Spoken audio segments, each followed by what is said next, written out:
হাসলেও মরতে হবে, কাঁদলেও মরতে হবে, সুখেও মরতে হবে, দুঃখেও মরতে হবে।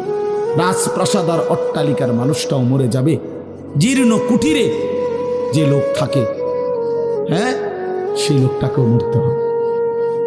জীবনে কোনোদিন দুঃখ দেখে নাই যে, সেও মরে যাবে। জীবনে কোনোদিন সুখ দেখে নাই যে, সেও মরে যাবে। সব মরে যাবে। এটাই সত্য, এটাই বাস্তবতা। অতএব মৃত্যু এক অনিবার্য বাস্তবতা, এটা গ্রহণ করতেই হবে। এটা যদি আমরা মনে রাখি, আমাদের জীবন অনেক সুন্দর হতো, অনেক সুন্দর হতো। রাসূলুল্লাহ সাল্লাল্লাহু আলাইহি ওয়াসাল্লাম বলছেন, আকসিরু যিকরা হাদিমিল লাযযাত ইয়ানি আল মাউত। আল্লাহর নবী বলেন, আমার উম্মত তোমরা বেশি বেশি ওই জিনিসটা স্মরণ করো যে জিনিস তোমাদের সমস্ত স্বাদ, আনন্দ, আহ্লাদ চিরতরে মিটাই দেবে, তোমারে চিরস্তব্ধ করে দেবে।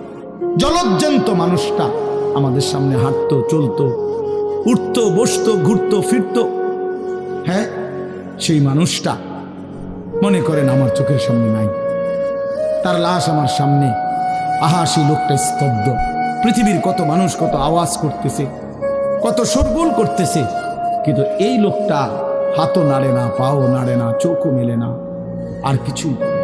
এ কি আশ্চর্য বিষয়! চোখের সামনের এই মানুষটা নাই, কি হলো তার? কে তারে থামায় দিল? কে তারে স্তব্ধ করে?